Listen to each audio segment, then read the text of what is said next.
Bienvenue à tous pour une nouvelle exploration. Aujourd'hui, on plonge dans un monde fascinant. Ah oui. Le monde des records d'athlétisme. Plus précisément, les lancers. Oh, intéressant.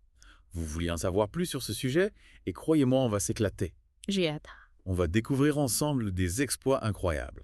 Les lancers, c'est vraiment un domaine où la force brute rencontre la finesse technique. Exactement, des performances extraordinaires. Yeah. On parle d'athlètes qui propulsent un disque, un poids, un marteau ou un javelot à des distances hallucinantes. Impressionnant. On va voyager dans le temps, de la Grèce antique jusqu'à aujourd'hui, pour comprendre l'évolution de ces disciplines Ah oui. et les secrets derrière ces records. Oui. Ces records qui défient l'imagination. Ce qui est passionnant avec les records, c'est que chaque record a sa propre histoire. Une histoire de progrès, de dépassement de soi et parfois même de controverse. Alors on commence notre voyage dans le temps. Allons-y. Saviez-vous que le lancer du disque était déjà une discipline phare dans la Grèce antique? Oui, bien sûr. Un symbole d'harmonie entre le corps et l'esprit. Absolument, c'est très important pour eux. Mais c'est au début du XXe siècle que les lancers ont été officialisés avec l'arrivée de l'athlétisme moderne. Ah oui, c'est vrai? Imaginons un peu. En 1909, Ralph Rose établit le premier record du lancer du poids, avec un jet de 15,54 mètres. Pas mal là. Aujourd'hui, Ryan Cruiser pulvérise ce record Ah oui? avec un lancer à 23,56 mètres. C'est dingue. La distance a presque doublé Oui, en un peu plus d'un siècle. c'est ça. Ça montre bien les progrès énormes en technique et en préparation physique. Absolument. D'ailleurs, vous savez qu'il y a une différence de poids entre les disques utilisés par les hommes et les femmes. Oui, bien sûr. Le disque masculin pèse 2 kg contre 1 kg pour le disque féminin. Ah oui, quand même. Oui, cette différence a un impact important sur les techniques de lancer et l'entraînement. Mais revenons à ces records incroyables. Vous avez évoqué Ryan Cruiser, Oui. le détenteur actuel du record du lancer du poids. Qu'est-ce qui fait de lui un athlète si dominant? Bonne question. J'ai lu qu'il avait un passé de lanceur de baseball. Est-ce que ça joue un rôle dans sa puissance? Absolument. Son expérience au baseball lui a donné une force explosive dans les bras. Mais ce n'est pas tout. Cruiser utilise une technique de gaglit qui lui permet de générer une vitesse maximale au moment du lancer. Imaginez-vous, lors d'une compétition à Los Angeles, son premier lancer a atterri si loin que les organisateurs ont dû rajouter un tapis de réception pour des raisons de sécurité. Incroyable. On dirait qu'il repousse les limites du possible, et même celles des Stada. Mais parlons d'un autre exploit récent, Oui, celui de Mikolas Alekna au lancer du disque. bah oui. Ce jeune homme a pulvérisé un record qui datait de 1986. Exactement. Le 14 avril 2024. Mikolas Alekna, fils du double champion olympique Vergilius Alekna, a lancé le disque à 64,35 mètres, effaçant le record de Jürgen Schult, qui tenait depuis 38 ans. Un record considéré comme intouchable par beaucoup, notamment à cause des soupçons de dopage qui planaient sur l'athlétisme tellement à l'époque. C'est une véritable passation de flambeau entre père et fils. Qu'est-ce qui explique cette performance exceptionnelle? Sa technique est-elle si différente? Alekna combine à la perfection la rotation explosive de son père avec un timing impeccable. Lors de son exploit à Ramona, en Oklahoma, il a lancé le disque à plus de 70 mètres à chacun de ses 5 premiers essais. Une régularité impressionnante à ce niveau de performance. C'est fascinant. On voit que les records ne sont pas seulement le fruit de la force physique, mais aussi de la technique et de la concentration. En parlant de records qui résistent au temps, parlons du lancer du marteau. Yoris Sedik détient le record du monde depuis presque 40 ans. Oui. Avec un jet à 90,65 mètres. Yoris Sedik, une véritable légende. Ce record est de 1986 des championnats d'Europe à Stuttgart. Plusieurs facteurs expliquent sa longévité. D'abord, le contexte historique. Les années 80, l'URSS dominait les lancers, avec des méthodes d'entraînement parfois controversées. Ah oui. Ensuite, la technique révolutionnaire de Sedik, un mouvement en double appui pour maximiser la force centrifuge.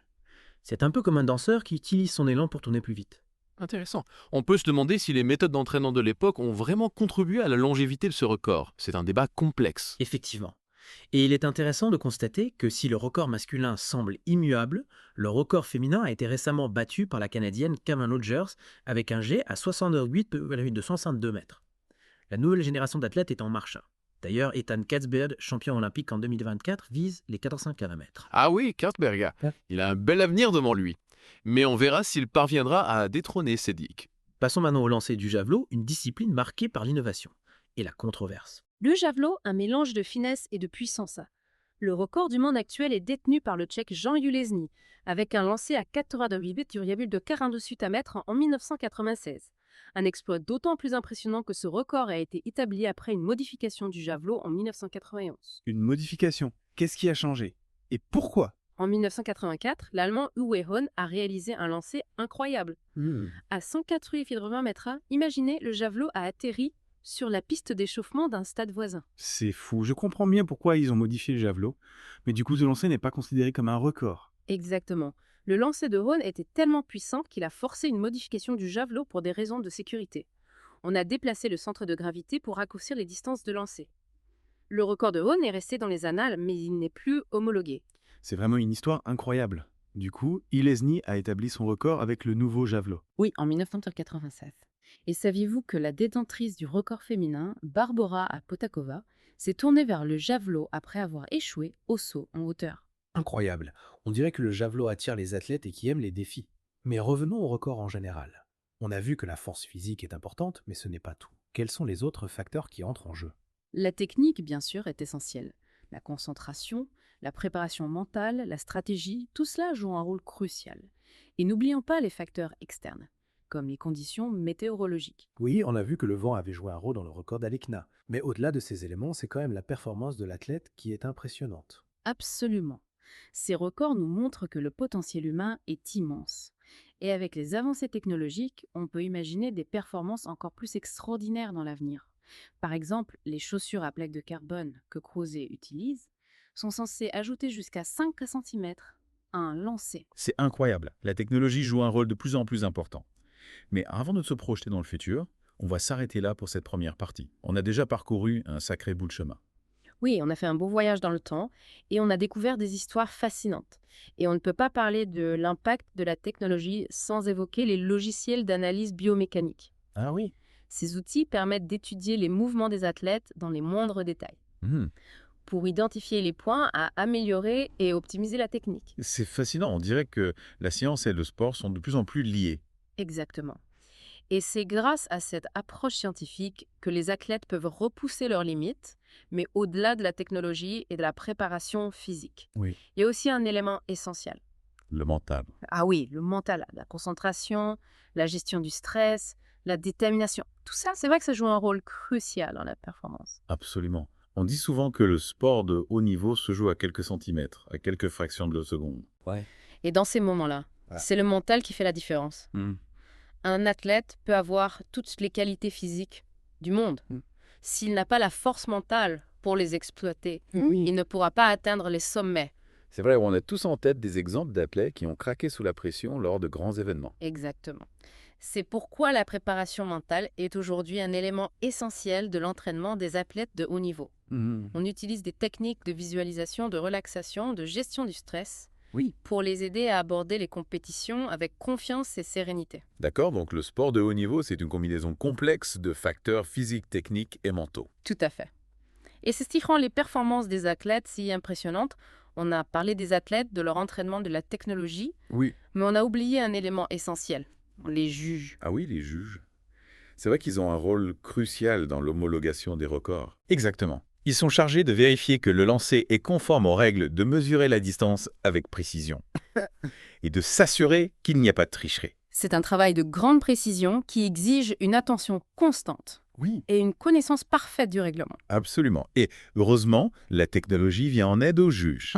On utilise des caméras haute vitesse, des lasers, des capteurs pour mesurer les distances avec une précision millimétrique. C'est incroyable. La technologie a vraiment révolutionné le monde du sport jusque dans l'arbitrage. Oui. Mais au-delà de la précision des mesures, il y a aussi l'interprétation du règlement. Oui, bien sûr. Les règles des lancers sont assez complexes. Et il arrive que des situations litigieuses se présentent. Ah oui. Imaginez un lancer de javelot qui atterrit juste sur la ligne, qui délimite la zone de lancer. Oui. Est-ce que le lancer est valable ou non? Ah oui, je vois. C'est une question d'interprétation du règlement. Exactement. Et dans ces cas-là, Ce sont les juges qui tranchent leurs décisions, peut avoir un impact énorme sur la carrière d'un athlète. c'est une lourde responsabilité. Comment sont-ils choisis, ces juges? Ce sont généralement d'anciens athlètes ou des entraîneurs qui ont une grande expérience des lancers.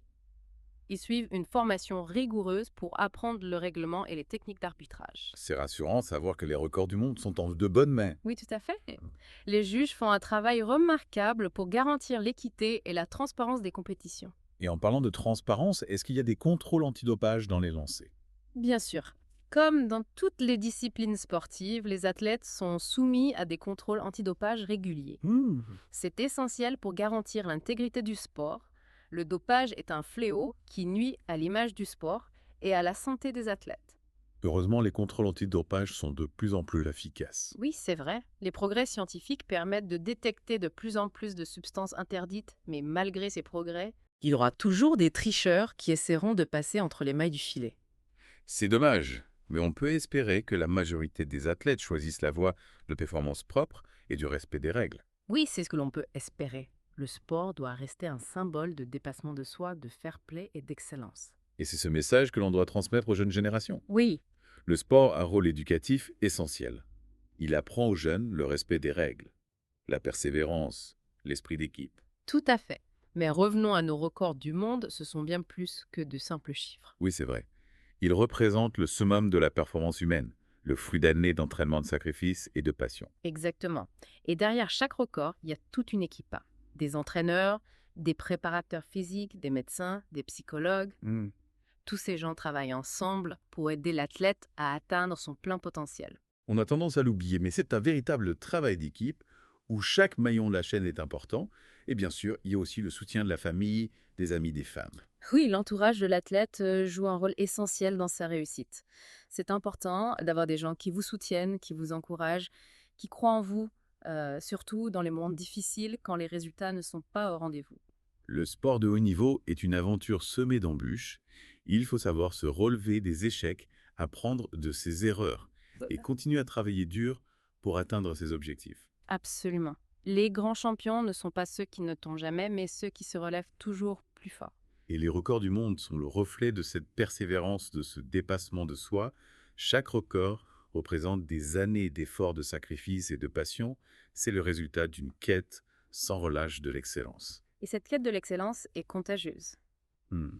Quand on voit un athlète repousser les limites du possible, Oui. ça nous donne envie de nous dépasser nous aussi dans notre propre domaine. C'est vrai, les records du monde ont un pouvoir d'inspiration incroyable. Ils nous montrent que tout est possible si l'on s'en donne les moyens. Oui. Ils nous invitent à rêver grand, à viser toujours plus haut, à ne jamais nous contenter du statu quo. Et c'est ce message d'espoir, de dépassement de soi que l'on doit retenir de cette exploration dans l'univers des records du monde. Oui, c'est ça la magie du sport. Et en parlant de magie, vous vous souvenez de Yori Sedika. Oui. Il comparait le lancer du marteau à une danse avec la gravité. Ah oui, une image magnifique. C'est vrai que le lancer du marteau, avec ses rotations et sa puissance, ça a quelque chose de fascinant. Tout à fait. Et cette image de la danse me fait penser à l'évolution constante de ces disciplines. C'est une danse entre la tradition et la révolution, entre les techniques ancestrales et les innovations modernes. C'est une belle métaphore. On a vu comment les techniques ont évolué au fil du temps, comment la technologie a révolutionné l'entraînement et la performance. Oui.